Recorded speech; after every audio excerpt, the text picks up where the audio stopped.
sobre la arquitectura alemana, de Goethe, 1772. De M. Erwin a Steinbach, 1772.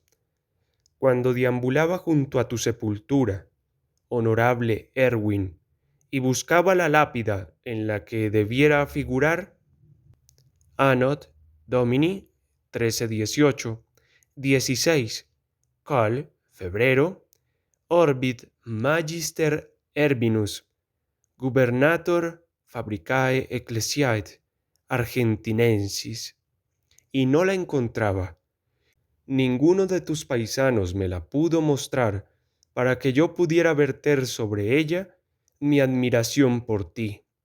Entonces mi alma se sintió profundamente apesadumbrada, y mi corazón, más cálido y más inocente, pero más noble que ahora, te prometió un monumento para cuando pudiera gozar de un tranquilo disfrute de mis posesiones. Este sería, según fueran mis posibilidades, de mármol o de grés. ¿Para qué necesitas un monumento si tú te has construido el más magnífico posible? Figura 1.1. Y, aunque a las hormigas que pululan por los alrededores no les importa tu nombre, tu destino es el mismo que el de aquel arquitecto que apiló las montañas en las nubes. A muy pocos les ha sido dado concebir en su alma un concepto babélico, pleno, grande y necesariamente bello hasta en sus partes más diminutas, como si se tratara de árboles creados por Dios. A menos aún les ha sido dado encontrar miles de manos solícitas para excavar un valle, trasladar por arte de magia unos remates puntiagudos a la parte de arriba y luego, moribundo, decir a sus hijos: permanezco junto a vosotros por medio de las obras de mi espíritu. Acabad lo comenzado en las nubes.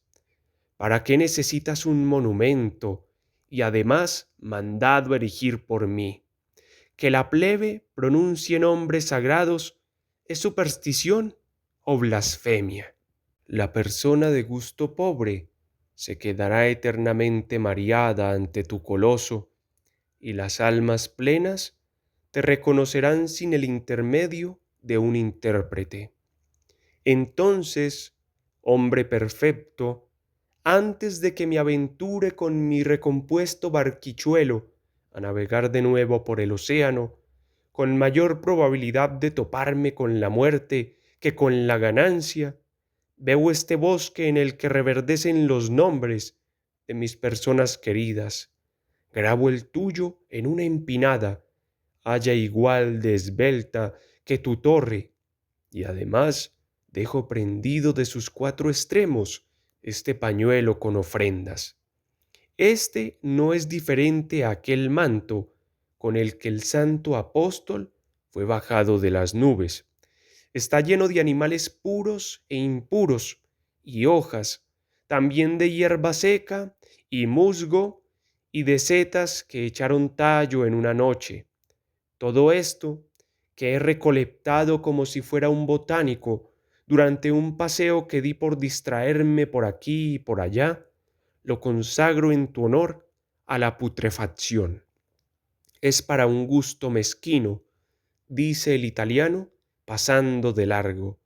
Niñerías, balbucea el francés y se apresura a meterse en su lata a la grecat. ¿Cuáles han sido vuestros logros para permitiros hacer estos menosprecios? ¿Acaso no ha sido tu genio encadenado por el de los antiguos, que ha subido a la superficie desde su tumba, extranjero? Te arrastraste hasta los imponentes restos para mendigar sus proporciones. Construiste casas de recreo, parcheando ruinas sagradas, y te consideras garante de los secretos del arte porque puedes dar cuenta de la anchura y la línea de enormes edificios. Si hubieras sentido en lugar de medio, si el espíritu de las medidas que contemplaste se hubiera apoderado de ti, si no te hubieras limitado a copiar porque ellos lo hicieron y es bello, hubieras llevado a cabo tus planes de manera necesaria y verdadera, y de ellos hubiera manado una belleza viva que se habría apoderado de tu obra. Así has ocultado tus deseos bajo una capa de verdad y belleza. Te impresionó el magnífico efecto de las columnas. Querías utilizarlas y las adosaste a los muros. También querías tener fila de columnas y encerraste el patio delantero de la iglesia de San Pedro con unos pasillos de mármol que no llevaban a ninguna parte ni venían de ninguna otra.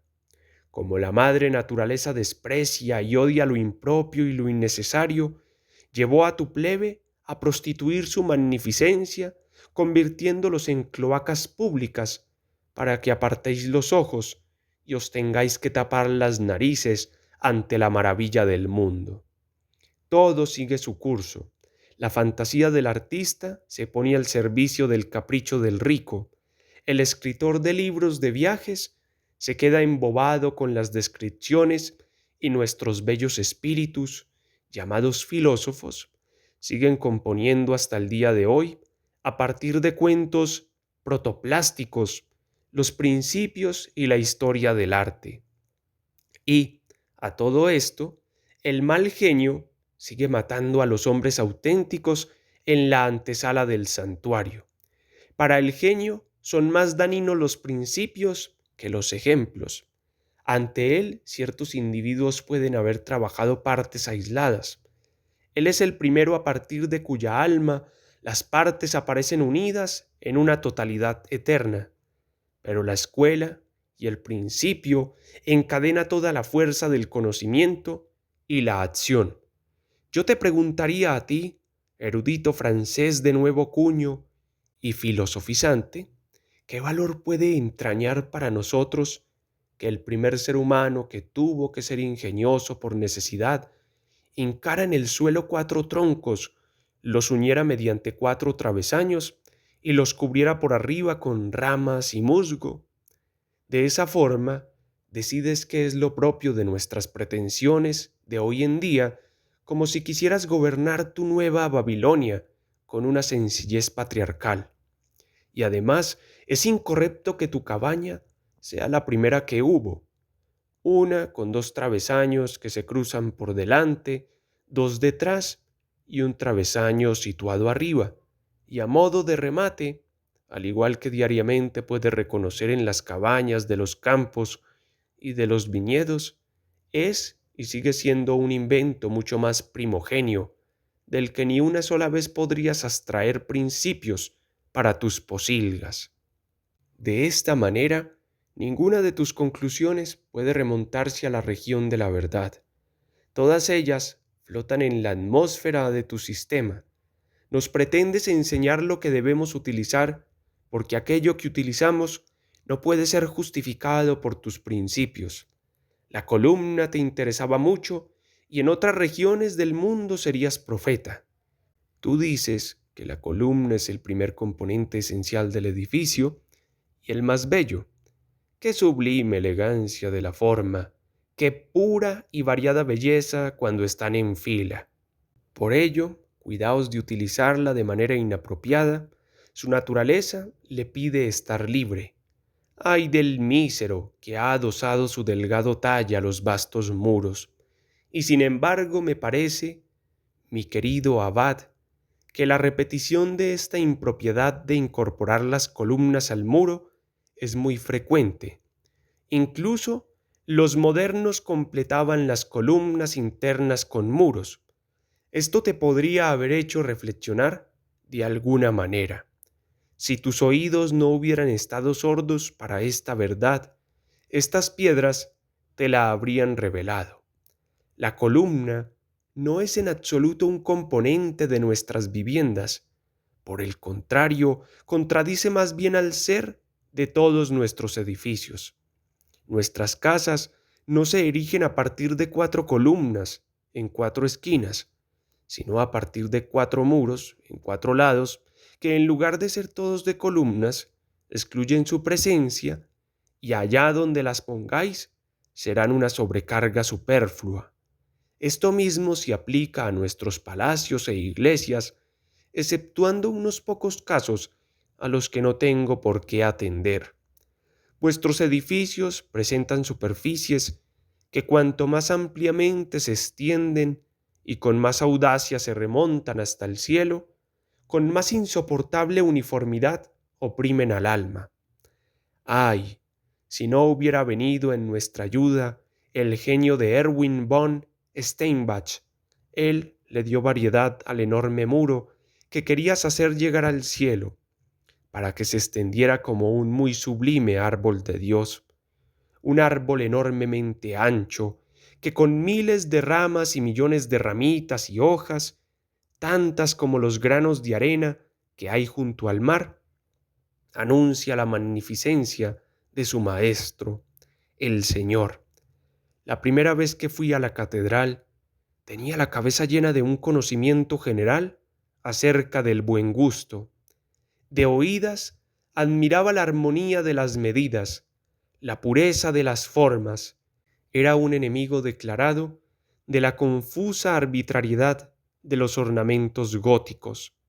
Bajo la rúbrica gótico, como si se tratara de un artículo de diccionario, apilaba todos los errores, de tipo sinónimo, que por aquel entonces corrían por mi cabeza: lo indeterminado, lo desordenado, lo innatural, lo hecho de retazos, lo remendado, lo sobrecargado, con no menor imprudencia que el pueblo que llama bárbaro al resto del mundo, yo llamaba gótico a todo aquello que no concordaba con mi sistema, empezando por los muñecos y las figuras torneadas con los que nuestros burgueses gentilhombres decoran sus casas, hasta llegar a los más serios restos de la antigua arquitectura alemana a los que, con motivo de algunas atrevidas volutas, les entonaba la general cantinela, abrumado por la cantidad de ornamentos.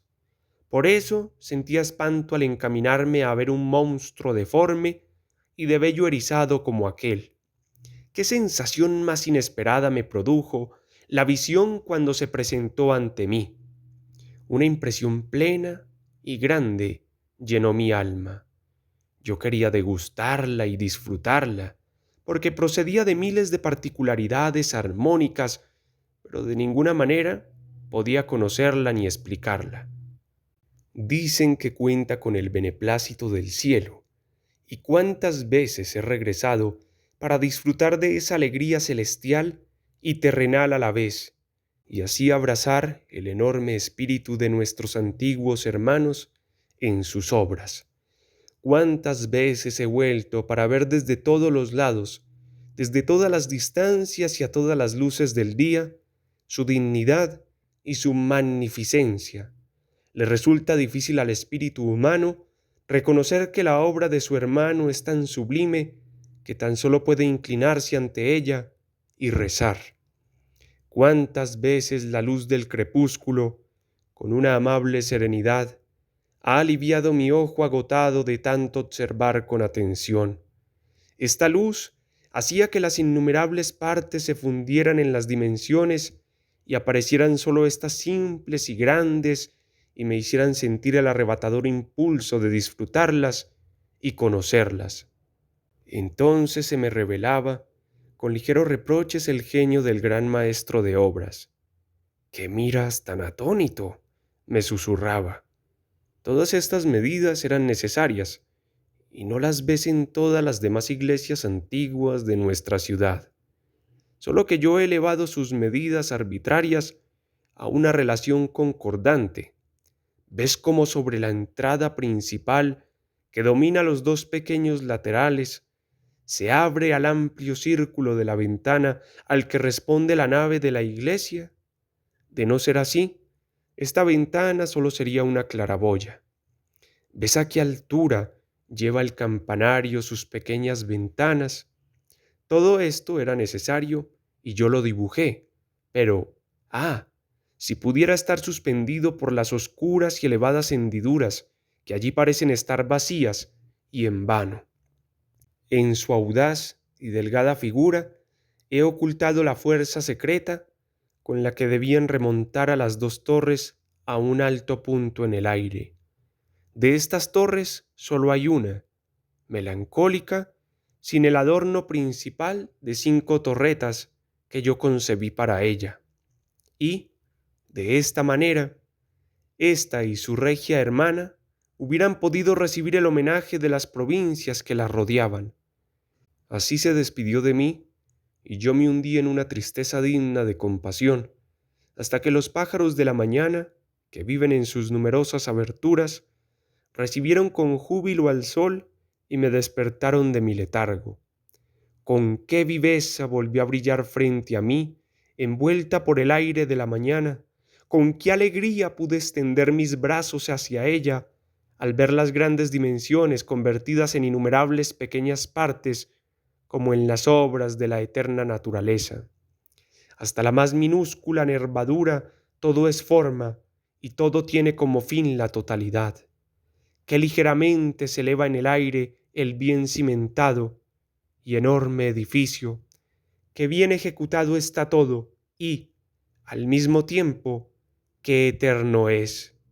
Agradezco a tus enseñanzas, genio, que ya no me mareé ante tus profundidades, que a mi alma descienda una gota de la deliciosa serenidad del espíritu, que pueda bajar la vista ante una creación de éstas y decir al igual que Dios, bien está. ¿Acaso no debo encolerizarme, santo Erwin, cuando el entendido alemán en arte, al dictado de sus envidiosos vecinos, no aprecie su superioridad y minusvalore tu obra atribuyéndole el incomprendido concepto de gótica?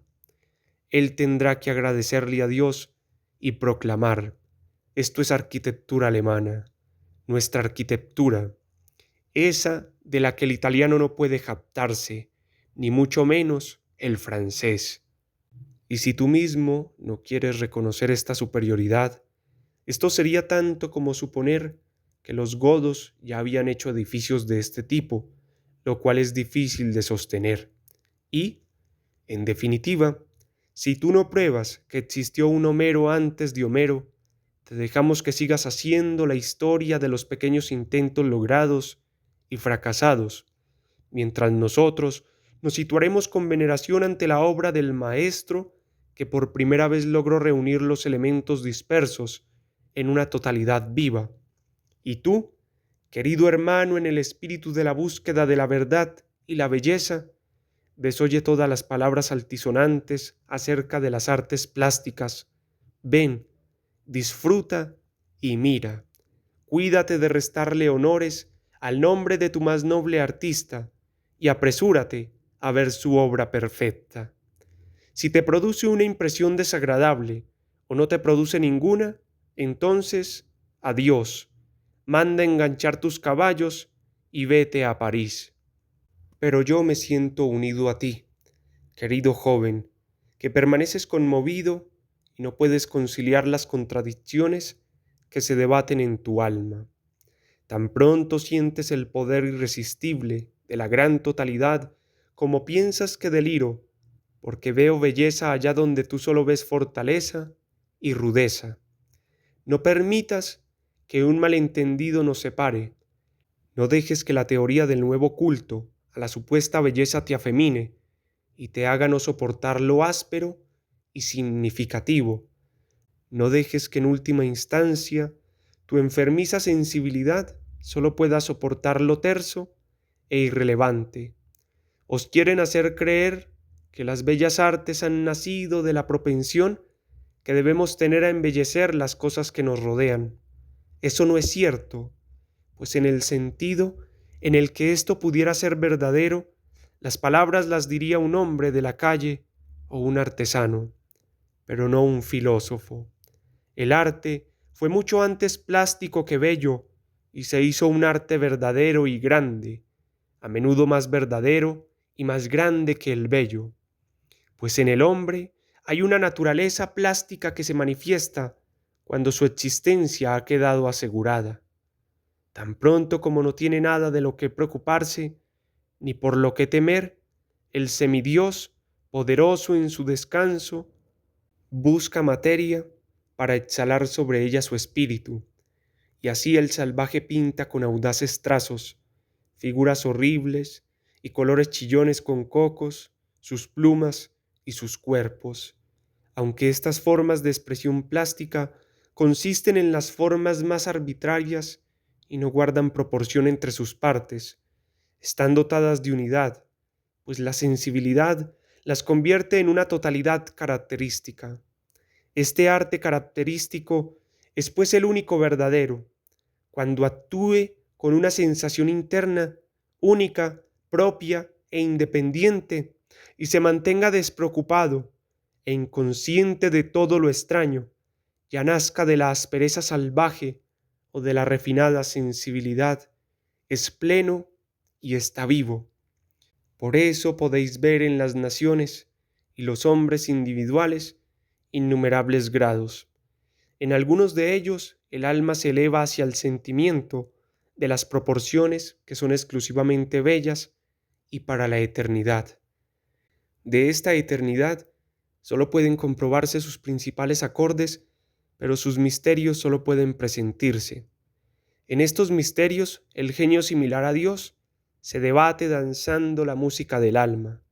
Cuanto más penetra esta belleza en la esencia de un espíritu, hasta el punto de que parece surgir con él, hasta el punto de que a nada da lugar excepto a ella, más feliz es el artista, más magnífico es, más postrados permanecemos y más rezamos ante ese ungido Dios. Nadie bajará a Erwin del escalón al que él ha subido. Aquí está su obra, id hacia ella y reconoced el profundo sentimiento de verdad y belleza de las proporciones brotando de una fuerte y áspera alma alemana, en medio del limitado y tenebroso observatorio de curas del Medit Aebit. Y nuestro Aebun ha atrofiado su genio, ha destinado a sus hijos a degenerarse recolectando brotes extranjeros. El superficial francés, que rebusca con mayor malicia, tiene al menos la habilidad de añadir su botín al resto de la obra. Ahora, con columnas griegas y con bóvedas alemanas, le construye un templo maravilloso a su Magdalena. Una vez vi como un artista de los nuestros, al que se le pidió idear un pórtico para una iglesia alemana antigua, hacía un modelo con un imponente conjunto de columnas. No quiero proclamar lo muy odiosos que me resultan nuestros maquillados pintores de muñecos. Por medio de posturas teatrales, de su tez falseada y sus atuendos de colores, han acaparado la mirada de las mujeres. Oh viril Alberto Durero, al que los bisoños ridiculizan, tu figura tallada en madera me resulta más agradable que la de aquellos. Y vosotros mismos, hombres perfectos, a los que se os dio la oportunidad de disfrutar de la suprema belleza, y de aquí en adelante os retiráis para proclamar vuestra alegría, vosotros mismos le hacéis daño al genio. Él no quiere ser remontado y llevado lejos por alas extranjeras, aunque éstas fueran las alas de la aurora. Sus propias fuerzas son las que se desarrollan en un sueño infantil, las que se ejercitaron en la vida del adolescente hasta que fuerte y ágil se lanzó a la caza como el león de las montañas. Por eso a estas fuerzas las adiestra más bien la naturaleza, pues vosotros, pedagogos, de ninguna manera podríais haber creado artificialmente el variado panorama que el genio necesita para poner en juego sus fuerzas en su propia medida y disfrutar de ellas. Ave, joven, tú que has nacido con una vista aguda para las proporciones y puedes manejarte con facilidad ante todas las formas, puede ser que cada vez más despierte alrededor de ti la alegría de tu vida y sientas un jubiloso goce por el trabajo, el temor y la esperanza, el del viñador que en la plenitud del otoño grita animoso al escanciar en su vaso, el de la viva danza del segador cuando ha dejado la hacendosa hoz atada del madero. Puede ser que en tu pincel esté más virilmente vivo el nervio del deseo y del sufrimiento. Puede ser que te hayas esforzado y que hayas sufrido bastante y que hayas gozado suficiente y estés saciado de la belleza terrena. Puede ser que seas digno de descansar en los brazos de la diosa, que seas digno de sentir en su pecho lo que hizo renacer al Hércules hecho Dios. Acéptalo, belleza celestial, pues él lleva, mucho más que Prometeo, los dones de los dioses a la tierra.